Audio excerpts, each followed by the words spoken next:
Hello!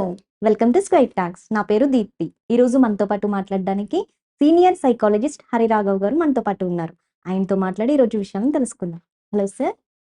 ఈరోజు American president Ronald Trump అక్రమ వలసదారులను గ్వాంటానామో బేకి పంపిస్తా అని వార్తలు వినిపిస్తున్నాయి. అసలు ఏంటి సార్ ఈ గ్వాంటానామో బే? రైట్. అక్రమ వలసదారులు, డొనాల్డ్ ట్రంప్, అమెరికా, గ్వాంటానామో బే ఇవన్నీ మనము విశ్లేషించాల్సిన అవసరం ఉంది. గ్వాంటానామో బే అనేటువంటిది బే అంటే మన బే ఆఫ్ బెంగాల్. ఒక 3 వైపులా ఉండి ఆ మధ్యలో ఒక వాటర్ వచ్చినట్లయితే దాన్ని బే అంటారనమాట. అంటే సముద్రం. ఆ సముద్రం ఒడ్డున ఉండేటువంటి ప్రాంతం అది. ఇది ఎక్కడుందంటే క్యూబా అనే దేశానికి సంబంధించింది యాక్చువల్లీ. ఆ క్యూబా అనే దేశానికి సంబంధించిన దాన్ని అమెరికన్ నేవీ దాన్ని ఆక్యుపై చేసి అక్కడ ఒక జైలు కట్టారు. అది ఎప్పుడు ఆక్యుపై చేసిందంటే 1903లో 1903 1903లో దాన్ని ఆక్యుపై చేసింది. క్యూబా ఇప్పటికి కూడా అది మా ప్రాంతము. అమెరికా దురాక్రమం అంటే చట్ట వ్యతిరేకంగా ఆక్రమించుకుంది అని చెప్పి వాళ్ళు క్లెయిమ్ చేస్తూ ఉన్నారు. అయితే అమెరికా తమది అనట్లేదు. స్టిల్ అక్కడ ఒక జైలు అంటే చాలా జైళ్ళుంటాయి. ఆ ప్రాంతంలో ఖైదీలని ఉంచడానికి చేశారు. హ్మ్. అమెరికా గురించి కూడా మాట్లాడాలి. అమెరికా అనేది వలస దేశం. మనకి ఇంతకుముందు సార్ చెప్పినట్టుగా అమెరికాలో లోకలేట్స్‌ని వెళ్ళగొట్టేసి, వాళ్ళని చంపేసి, యూరప్ నుంచి వచ్చినటువంటి వైట్స్, ఆఫ్రికా నుంచి బ్లాక్స్‌ని బానిసలుగా తీసుకొచ్చి, వాళ్ళని చంపేసి, కొంతమందిని వెళ్ళగొట్టి, ఆక్రమించుకొని మెల్లమెల్లగా ఆక్యుపై చేస్తూ కొన్నిటిని కొనుక్కోవటం, కొన్నిటిని దురాక్రమణం చేయటం. హ్మ్. ఈ కాలిఫోర్నియా ఇవన్నీ యాక్చువల్లీ ఆ ప్రాంతం అంతా ఇంతకుముందు మెక్సికోకి సంబంధించిన దాన్ని దురాక్రమణ చేయటం. ఇలా అనేక రకాలుగా వలస వచ్చినటువంటి దేశం. అక్కడ అపారమైనటువంటి జల సంపద ఉండటము, అంత మంచి సారవంతమైన భూమి ఉండటము, అడవులు, నదులు ఉండటంతోని అక్కడ వనరులు ఎక్కువ ఉండటం వల్ల దాన్ని ఆక్యుపై చేసుకొని అది డెవలప్ అయింది. గత 200 సంవత్సరాలే దానికి చరిత్ర ఉంటది. మనకి భారతదేశంలాగా వందల సంవత్సరాలు ఉండదు. మనకి ఒక 1500 సంవత్సరాల క్రితం కూడా భారతదేశంలో చరిత్ర ఉంటది. చైనాలో ఉంటది. యూరప్‌లో ఉంటది. బట్ అమెరికాలో ఉండదు. మనకి 400 సంవత్సరాల క్రితం హైదరాబాద్ ఉంది. 400 సంవత్సరాల క్రితం అమెరికా ఏంటి అంటే అక్కడ ఈ అమెరికన్స్ లేరు. ఇప్పుడున్న అమెరికన్స్ లేరు. కాబట్టి వలస దేశం అంటూ ఉంటాం. ఈ అమెరికాలో మనకెలాగైతే పాలిటిక్స్‌లో కాంగ్రెస్ అండ్ బీజేపీ ఉంటదో అక్కడ కూడా 2 పార్టీలు. ఒకటి డెమోక్రాట్స్, రెండోదేమో రిపబ్లికన్స్ ఉంటారు. మనకెలాగైతే బీజేపీ అనేది ఎక్స్‌ట్రీమ్ లెవెల్ రైటిజం. రైటిజం అంటే ఏందంటారంటే మతపరమైన విశ్వాసాలని హ్మ్. అండ్ జాతీయవాదం. అంటే భూభాగము మాది, వేరే వాళ్ళు రాకూడదనేటువంటి ఇది వివక్ష ఉంటుంది. అలాగే వచ్చేసి పెట్టుబడిదారులకు సపోర్ట్‌గా ఉంటుంది. పోనీ కాంగ్రెస్ అంటే కాంగ్రెస్ ఏమన్నా లెఫ్టిజం కాదు. బట్ వాళ్ళు గూడా అంతే. బట్ దాని తీవ్రతలో తక్కువుంటుంది. అలాగే అమెరికాలో గూడా రిపబ్లికన్స్, డెమోక్రాట్స్‌కి ఆ విధంగా రిపబ్లికన్స్ ఏమో కన్జర్వేటివ్ థింకింగ్ అంటే ఏంటంటే రైటిజం ఉంటుంది. మతము, మా దేశము, మేము, మా వాళ్ళు, బయట వాళ్ళకి వీళ్ళకి మధ్య ఎక్కువ వివక్ష చూపించే కల్చర్ వాళ్ళలో ఉంటుంది. దానికి కౌంటర్‌గా డెమోక్రటిక్ పార్టీ ఉంటుంది. హ్మ్. ఈ రిపబ్లికన్ పార్టీలో ఉన్నప్పుడు 2002లో అమెరికన్ ట్విన్ టవర్స్ మీద అటాక్ జరిగింది. అల్ ఖైదా తీవ్రవాదులు అటాక్ చేసింది. చాలా పెద్ద. సో, 9/11 సెప్టెంబర్ 11న జరిగిన సంఘటన. సో, అప్పుడు అల్ ఖైదా తీవ్రవాదులు విమానాలు తీసుకొనొచ్చి ట్విన్ టవర్స్‌ని గుద్దేయటంతోని ఏమైందంటే అవి కూలిపోవటము, చాలా పెద్ద నష్టం జరగటం, ప్రపంచవ్యాప్తంగా చాలా సెన్సేషన్ అయింది. అప్పుడు అమెరికా జీర్ణించుకోలేకపోయింది. అంత డెవలప్డ్ కంట్రీ, అంత సెక్యూరిటీ ఉండే కంట్రీకి ఈ విధంగా అటాక్ చేయటం అనేది ఎవరు ఊహించుకోలేనంత సంఘటన అది. ఆ తరువాత ఈ తీవ్రవాదులు ప్రపంచంలో ఉన్నటువంటి టెర్రరిస్టులందరినీ మేము అంతమొందిస్తాము అనే కాంటెక్స్ట్‌లో అమెరికా పనిచేయటం, దానికి కొన్ని యూరోపియన్ కంట్రీస్ సపోర్ట్ ఇవ్వటం. అట్లా తీవ్రవాదులు అనే అనుమానం ఉన్న వాళ్ళందరినీ ఒక దగ్గర పెట్టటం కోసం ఒక జైల్ తయారు చేశారు. బుష్ గవర్నమెంట్, జూనియర్ బుష్ అంటారు. ఆ గవర్నమెంట్ టైంలో గ్వాంటానామో హ్మ్. బేలో జైల్ కన్‌స్ట్రక్ట్ చేశారు. అది 2002లో అది స్టార్ట్ అయింది. హ్మ్. అక్కడ ఈ అమెరికన్ లా ఏది కూడా పనిచేయదు. హ్మ్. గ్వాంటానామో బే జైల్‌లో అమెరికన్ లా ఏది కూడా పనిచేయదు. ప్రపంచంలో ఏ దేశపు చట్టమో అక్కడ పనిచేయదు. హ్మ్. అలాగే ప్రపంచపు చట్టాలు గూడా పనిచేయవు. హ్మ్. మానవ హక్కులు ఉండవక్కడ. అక్కడికి పంపించిన వాళ్ళకి ఇక ట్రయల్ అంటే విచారించటము, కోర్టులు ఇవేమీ ఉండవు. వాళ్ళకే ఒక చిన్న కోర్టుంటది. మిలిటరీ కోర్టుంటది. వాళ్ళు ఒకవేళ విచారించి వాళ్ళని విడుదల చేసినా వాళ్ళు విడుదల గారు ఇంకో జైల్లోకి పంపిస్తారు అంతే తప్ప, అక్కడి నుంచి విడుదలవ్వటం అనేది పాసిబుల్ కాదు. కొన్ని వందల మందిని పెట్టారు. పెట్టి విపరీతమైనటువంటి హింస ఉంటుంది. అండ్ ఏమాత్రం మానవ హక్కులు ఉండవు. అట్లా అక్కడ నడుస్తుంది. దీన్ని అమెరికన్సే దాన్ని వ్యతిరేకించారు. డెమోక్రట్లు వ్యతిరేకించారు. అండ్ ప్రపంచవ్యాప్తంగా కూడా ఆ జైల్‌లో జరుగుతున్నటువంటి మానవ హక్కుల ఉల్లంఘనని వ్యతిరేకిస్తూ వచ్చారు. అయినప్పటికీ అమెరికా అది నడుపుతూ ఉంటుంది. దాన్ని మూసేస్తామని ప్రామిస్ చేసి డెమోక్రాట్స్ వచ్చారు. ఒబామా వచ్చిన తర్వాత దాన్ని మూసేస్తామన్నారు. కానీ మూసేయలేదు. కొంతమందినే రిలీజ్ చేసినప్పటికీ చాలామంది ఇంకా అక్కడే ఉండిపోయారు. అక్కడే ఇంకా ఉన్నారనమాట. మళ్ళీ ఆ తర్వాత ట్రంప్ గవర్నమెంట్ వచ్చింది. మళ్ళీ రిపబ్లికన్స్ వచ్చిన తర్వాత వాళ్ళు మళ్ళీ అది కంటిన్యూ చేశారు. మళ్ళీ బైడెన్ గవర్నమెంట్ అప్పుడు గూడా ఆ జైల్‌ని గ్వాంటానమో బే జైల్‌ని మూసేస్తాము అని చెప్పి ప్రామిస్ చేసి మళ్ళీ వీళ్ళు డెమోక్రాట్స్ వచ్చారు. బట్ అప్పుడు కూడా మూయలేదు. మళ్ళీ ఇప్పుడు ట్రంప్ గవర్నమెంట్ వచ్చిన తర్వాత అక్కడ ఈ జైలు ఎటువంటిది అనంటే మనం విని ఉంటాము. మనకి అండమాన్‌లో కాలాపాని అనే ఒక జైలు ఉండేది. హ్మ్. మన బ్రిటిష్ వాళ్ళ టైంలో హ్మ్. ఈ వీళ్ళందరిని తీసుకెళ్ళి అంటే అక్కడి నుంచి తప్పించుకోవటం చాలా దుర్భరము. అక్కడ ఏ విధమైనటువంటి చట్టాలు అప్లై కావు. చాలా హింస చేస్తూ ఉంటారు. అటువంటి జైల్‌ని వాళ్ళు కన్‌స్ట్రక్ట్ చేశారు. ఇది గ్వాంటానామో బే. అది చేసింది. అయితే ఇప్పుడెందుకది ఆహ్, ట్రంప్ వాడాడు అంటే, అక్రమ వలసదారులు. అక్రమ వలసదారులు అంటే, అమెరికాలో ఇప్పుడు మనం అవునన్నా, కాదన్నా ప్రపంచంలో అత్యధిక ధనవంతమైనటువంటి దేశం అమెరికా. అమెరికాలో జీవనం చాలా బావుంటది. చాలా ఫెసిలిటీస్ ఉంటాయని ప్రపంచంలోని అన్ని దేశాల వాళ్ళు అమెరికా వెళ్ళాలి. అక్కడ సెటిల్ అవ్వాలనేటువంటి కోరిక పెరుగుతూ ఉంటుంది. ఇండియన్స్‌కి ఉంటుంది. పాకిస్తాన్ నుంచి వెళ్తుంటారు. బంగ్లాదేశ్ నుంచి, చైనా నుంచి, యూరోపియన్ కంట్రీస్ నుంచి వెళ్తుంటారు. అట్లాగే బ్రెజిల్ నుంచి, ఆఫ్రికా నుంచి, లాటిన్ అమెరికా దేశాల నుంచి ప్రజలు వెళ్తూ ఉంటారు. మెక్సికో నుంచి వెళ్తుంటారు. చట్టబద్ధంగా చట్టబద్ధంగా వెళ్తామంటే రకరకాలు ఉంటాయి. చదువు కోసం వెళ్తాము. జాబ్ కోసం వెళ్తాము. అక్కడికి వెళ్లి వ్యాపారాలు చేయటము. వ్యాపారం కోసం వెళ్ళటం. రకరకాల వీసా ప్రాసెస్‌లుంటాయి. అలా వెళ్ళిన వాళ్ళని చట్ట ప్రకారం అంటారు. అలా అక్రమ వలసదారులంటే ఇవేమీ లేకుండా బోర్డర్ దాటేసి లోపలికి వెళ్ళిపోవటం. హ్మ్. ఎక్కువ మెక్సికో నుంచి, కెనడా నుంచి వెళ్తూ ఉంటారు. కెనడా వెళ్ళటం ఈజీ. మెక్సికో అలాగే కొన్ని దేశాల నుంచి డైరెక్ట్‌గా అమెరికాకి ఫ్లైట్‌లుంటాయి. డైరెక్ట్‌గా వెళ్ళొచ్చు. కొన్ని దేశాల నుంచి షిప్‌లో వెళ్ళొచ్చు. ఇటువంటివి ఏవైతే ఉన్నాయో, అలా వీళ్ళు ఏ విధమైన డాక్యుమెంటేషన్ లేకుండా, అర్హత లేకుండా వెళ్ళిపోయేవాళ్ళు కొంతమంది. నాట్ ఓన్లీ ఇండియన్స్ అనేక దేశాల నుంచి ఉంటారు. అలాగే చదువు కోసమో, దేనికోసమో లేకపోతే ఒక టూరిస్ట్‌గానో వెళ్ళిపోయి, వాళ్ళ వీసా టైమ్ అయిపోయినా వెనక్కి రాకుండా అక్కడే కంటిన్యూ చేస్తూ, అక్కడే జాబ్ చేసుకుంటూనో, ఇంకోటి చేసుకుంటూనో అలా కంటిన్యూ అయ్యేవాళ్ళు కూడా ఉంటారు. అలా ఉన్న వాళ్ళకి పుట్టిన పిల్లలకి ఆటోమేటిక్‌గా అక్కడ అమెరికన్ సిటిజన్‌షిప్ వచ్చేస్తది. గతంలో 100 సంవత్సరాల క్రితం వాళ్ళది ఇచ్చారన్నమాట. ఎందుకంటే వాళ్ళకి మానవ వనరులు కావాలి కాబట్టి, హ్మ్. ఎలా వచ్చినా ఇక్కడ అమెరికాలో డెలివరీ అయిన ప్రతి కిడ్ అమెరికన్ అని ఇచ్చిన తర్వాత, అతను అమెరికా అయిన తర్వాత అతని మీద డిపెండెంట్‌గా పేరెంట్స్ అక్కడ ఉండిపోవటం. ఇటువంటి అవకాశాలున్నాయి కాబట్టి, చాలామంది డాక్యుమెంటేషన్ లేకపోయినా వచ్చేయటం. వాళ్ళు చిన్న చిన్న పనులు చేయటము, పెట్రోల్ బంకుల్లోనూ, హోటల్‌లోనూ చేయటము జరుగుతూ ఉంటుంది. అలాగే అలా వచ్చిన వాళ్ళు కొంతమంది క్రైమ్స్ చేయటం. హ్మ్.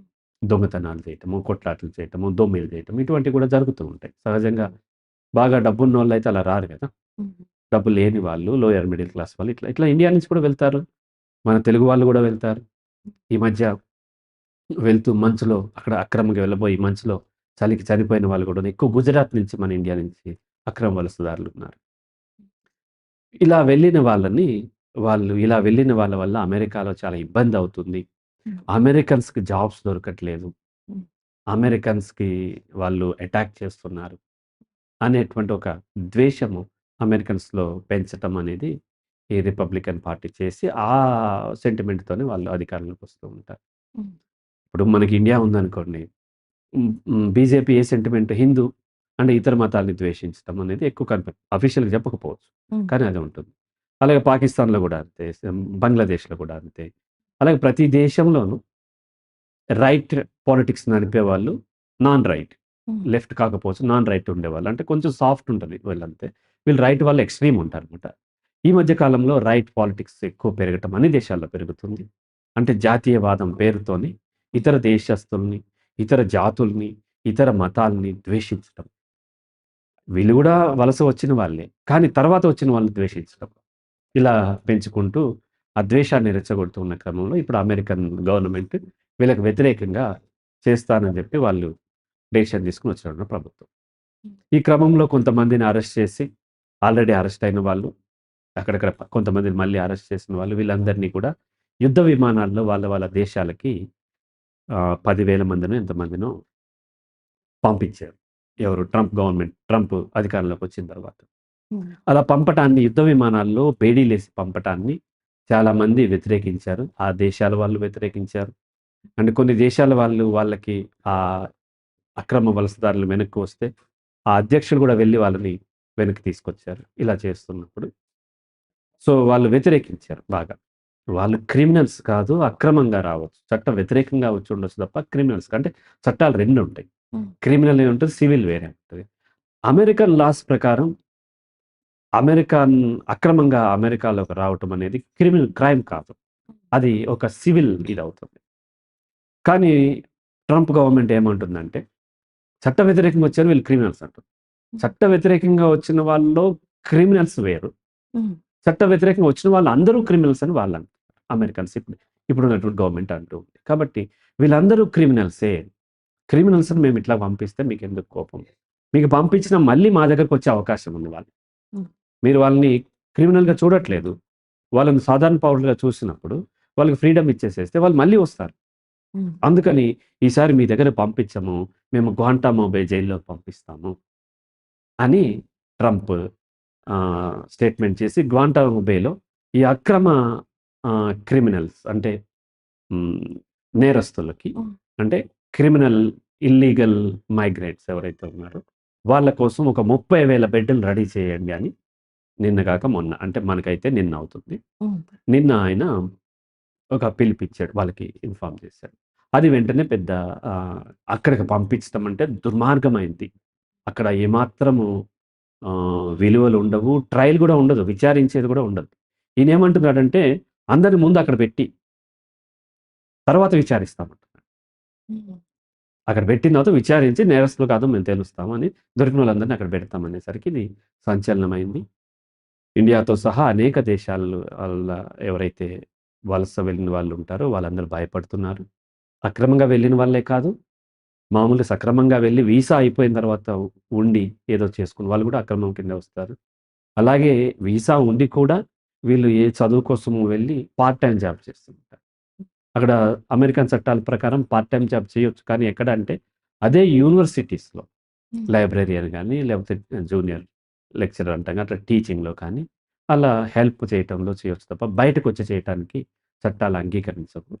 ఆ వీసాకి ఒక్కొక్క రకాలు ఒక్కొక్క వీసా ఒక్కొక్క హక్కులిస్తుంది. హ్మ్. అయినా సరే వీళ్ళు ఇంటి దగ్గర నుంచి డబ్బులు తెచ్చుకోలేక, అమెరికా షోకుంటుంది గదా! డాలర్స్ డ్రీమ్స్ అంటారు ఇండియాలో. డాలర్ డ్రీమ్స్ కోసం ఇంతకు ముందంటే బాగా చదువుకొని వెళ్ళేవాళ్ళు. ఇప్పుడు అట్లా కాదు. ప్రతి ఒక్కరు అమెరికా వెళ్ళిపోవాలి. అమెరికా వెళ్ళటం కోసం ఇంజినీరింగ్ చదువుతూ ఉంటారు.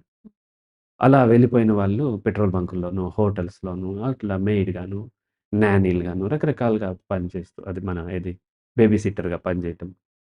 ఇట్లా పనిచేస్తూ ఉన్న వాళ్ళందరూ భయపడిపోయి పనులకు వెళ్ళకుండా మానేస్తూ ఉన్నారు. ఇలా జరుగుతూ ఉంది. సో, ఇక్కడ ఎందుకింత చేస్తున్నారంటే దీనికి ఇంకొకటి కూడా మనం చిల్లింగ్ ఎఫెక్ట్ అంటారు. హ్మ్. చిల్లింగ్ ఎఫెక్ట్ అంటే ఏంటంటే, ఈ ప్రభుత్వాలు గాని, లేకపోతే మాఫియా లీడర్స్ హ్మ్. ఏం చేస్తారంటే, హత్య చేసేటప్పుడు నార్మల్‌గా వాళ్ళని సపోజ్ ఎవరో అడ్డున్నారు వీళ్ళకి. ఒక హ్మ్. పోలీస్ ఆఫీసరో, లేకపోతే ఒక గూండానో, లేకపోతే ఒక జర్నలిస్టో వీళ్ళకి అడ్డుగా ఉన్నప్పుడు, వాళ్ళని అడ్డు తొలగించాలంటే సింపుల్‌గా చంపరు. వాళ్ళేం చేస్తారు? భయంకరంగా చంపుతారు. హ్మ్. ఎందుకు భయంకరంగా చంపుతున్నారు అంటే, ఈ ఎఫెక్ట్ చూసి మిగతా వాళ్ళందరూ భయపడాలి. హ్మ్. అని చెప్పి ఈ చిల్లింగ్ ఎఫెక్ట్ కోసం ప్రభుత్వాలు కూడా చేస్తూ ఉంటాయి. మనం చూసినట్లయితే ప్రొఫెసర్ సాయిబాబాని తీసుకెళ్ళి అండా జైల్ అంటారు. అంటే కోడిగుడ్డు ఆకారంలో ఉండే జైల్‌లో పెట్టి చిత్రహింసలు అంటే ఆయనకేమి లభించకుండా చేశారు. ఎందుకు? ఆయనంత బాధపడుతుంటే మిగతా వాళ్ళు నాకు గూడా అది ఎక్కడొస్తదో అని భయంతో చాలామంది విత్‌డ్రా అవుతారని, ఈ చిల్లింగ్ ఎఫెక్ట్ కోసం భయంకరమైనవి పబ్లిక్‌గా చేస్తూ ఉంటారు. హ్మ్.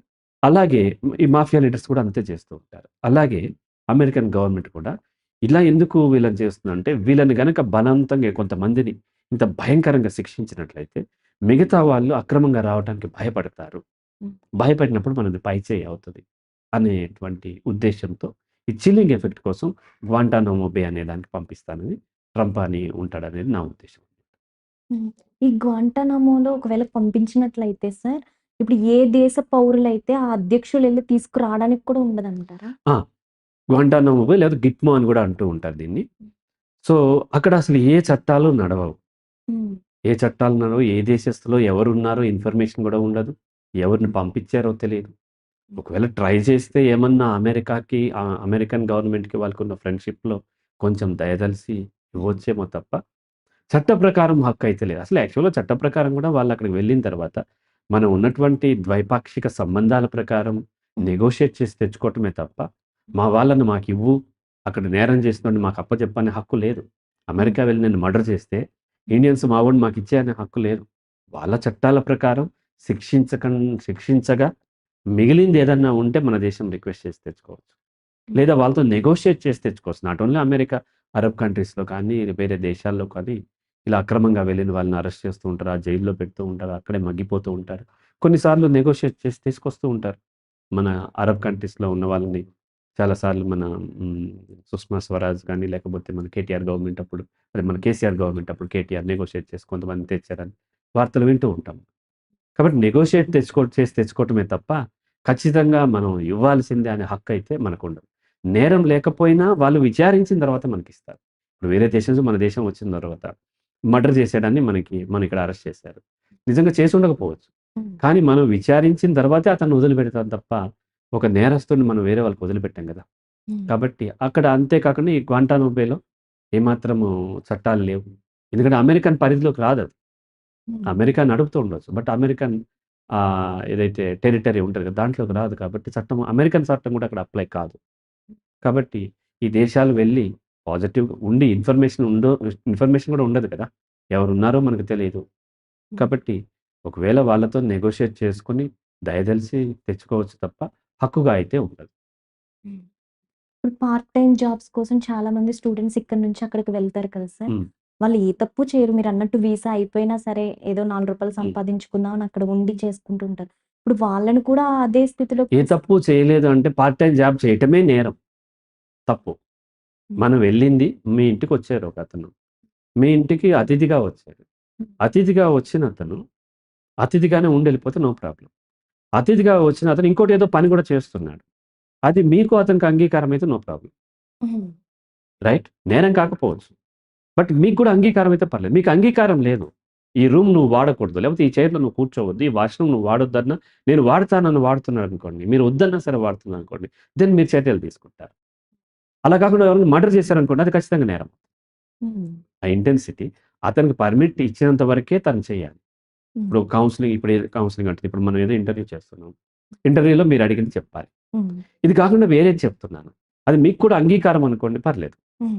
లేదు సార్ టాపిక్ డివియేట్ అవుతుంది. నాకు ఇదే చెప్పండి అంటే, అయినా నేను అదే చెప్తాను అంటే, అది పొరపాటు, తప్పు అవుతుంది. హ్మ్. బట్ అలా కాకుండా మిమ్మల్ని తిట్టేస్తున్నాను, బూతులు తిడుతున్నాను. హ్మ్. దెన్ అది నేరం అవుతుంది. హ్మ్. కాబట్టి 2 కూడా చట్ట వ్యతిరేకమే. కానీ ఇంటెన్సిటీలో తేడా ఉంది కాబట్టి యాక్చువల్‌గా చట్ట ప్రకారం అతను పార్ట్ టైమ్ జాబ్ చేయటానికి అర్హుడు కాకపోయినా చేయటం అనేది సివిల్ కేస్ అవుతుంది. బట్ ఈ గవర్నమెంట్ దాన్ని క్రైమ్‌గా కన్సిడర్ చేస్తుంది. అవసరమైతే వాళ్ళు రాజ్యాంగాన్ని చేంజ్ చేసుకుంటారు. చేంజ్ చేసుకొని వాళ్ళు చెయ్యాలి అనుకుంటే, హ్మ్. హ్మ్. ఇబ్బంది పెట్టాలనుకున్నారు. ఇబ్బంది పెడతారు. అది క్రైమ్ కాదని నిరూపించుకునే లోపే అయిపోతది గదా! కాబట్టి అతను ఏదో 4 డబ్బులు సంపాదించుకుందాము అని చేయటం అనేది ఖచ్చితంగా చట్ట వ్యతిరేకం. మనం అక్కడికెళ్ళేటప్పుడు ఇటువంటివి చెయ్యము అని సంతకం చేసి వెళ్ళాం. హ్మ్. కేవలం చదువుకొని, చదువు పూర్తయిన తర్వాత మా దేశం వచ్చేస్తాము హ్మ్. అని సంతకం చేసి, ఎటువంటి ఈ ఎర్నింగ్స్‌కి ఏమి ట్రై చేయము. అక్కడ సెటిల్ అయ్యే ఉద్దేశ్యం మాకు లేదు. హ్మ్. చదువుకొని వెనక్కొచ్చేస్తాము సంతకం చేస్తేనే మనకు వీసా ఇచ్చారు. హ్మ్. అక్కడికెళ్ళిన తర్వాత ఇవన్నీ చేయటం అనేది చట్ట వ్యతిరేకమే. ఖచ్చితంగా చట్ట వ్యతిరేకం కాబట్టి వాళ్ళకి చర్యలు తీసుకునేటువంటి హక్కు ఉంటుంది. హ్మ్. ఒకవేళ మన దేశ ప్రజలే గనక ఇప్పుడు అక్కడ అలా ఉన్నట్లయితే మీరేం చెప్తారు సార్ వాళ్ళకి? అలా వెళ్ళొద్దంటాం. ఎందుకు? ఎక్కడైనా లైఫ్ బాగానే ఉంటది. ఈ అమెరికన్ క్రేజీనెస్. హ్మ్. అందరూ వెళ్తున్నారు. నేను వెళ్ళాలి. అక్కడికి వెళ్ళినా పెయిన్ ఉంటది. బాధ ఉంటది. ఒకతను కాన్‌స్టిపేషన్‌తో బాధపడుతున్నాడు. అందుకు ఎంత కాస్ట్‌లీ కమోడ్ ఉంటే మోషన్ వస్తది? హ్మ్. సంబంధం లేదు కదా! కదా! అవును. సో, అది నీకు సంబంధం. అలాగే మనిషి హ్యాపీగా ఉండడం నీకు సంబంధించింది తప్ప, అమెరికా వెళ్ళినా సరే హ్యాపీగా ఏమి ఉండడు. హ్మ్. రైట్? కాబట్టి నువ్వెక్కడైనా జీవితం సాగించొచ్చు. ఇంకా అక్కడికెళ్ళి ఎక్కువ దేశభక్తి చెప్తూ ఉంటారు. హ్మ్. నీవు దేశభక్తి ఉంటే ఇక్కడే ఉంటావు కదా! మొన్న ఒకాయన రైతు గురించి 30 సంవత్సరాల క్రితం వెళ్ళాడంట. అక్కడ వ్యవసాయం చేశాడంట. ఎందుకు వెళ్లారు అంటే, నా పిల్లలకి మంచి భవిష్యత్తు కోసం వెళ్ళానంట. ఎందుకొచ్చారంటే దేశభక్తితో వచ్చారు. దేశభక్తి ఉంటే పిల్లల్ని ఇక్కడే పెడతావు కదా! ఈ ద్వంద్వత్వము, క్రేజీనెస్ ఇదేదో గొప్పతనం అనుకోవటము, అనుకుని వెళ్ళి అట్లా ఇబ్బంది. మీరు చదువు నిజంగా కావాలి. ఆ యూనివర్సిటీలో గొప్ప చదువు దొరుకుతుందంటే చదివి వెనక్కొచ్చేయండి. జాబొస్తే మీ ఇష్టం అది. అందుకని అమెరికాలో సెటిల్ అవ్వటం కోసం అక్కడ చదువు వెళ్ళొద్దు. హ్మ్. చదువు కోసం వెళ్లి మీకు అవకాశం దొరికితే America, Europe, Australia, Pakistan, Sri Lanka ఎక్కడైనా మీరు సెటిల్ అవ్వండి. కానీ అదేదో గొప్పదనుకుని అక్కడికి వెళ్ళి, ఆ చట్టాలకు వ్యతిరేకంగా మీరు కనుక చేసినట్లయితే, ఆ చట్టాలు కఠినంగా ఉంటాయి. నాట్ ఓన్లీ అమెరికా, యూరోప్‌లో అయినా అంతే, సింగపూర్‌లో అయినా అంతే, అండ్ అరబ్ కంట్రీస్‌లో అయినా, మలేషియాలో అయినా, సింగపూర్‌లో అయినా ఎక్కడైనా ఇలాగే ఉంటది. కాబట్టి చట్ట వ్యతిరేకమైన పనులు అక్కడా చేయొద్దు, ఇక్కడ చేయొద్దని నేను చెప్తాను. Thank you sir.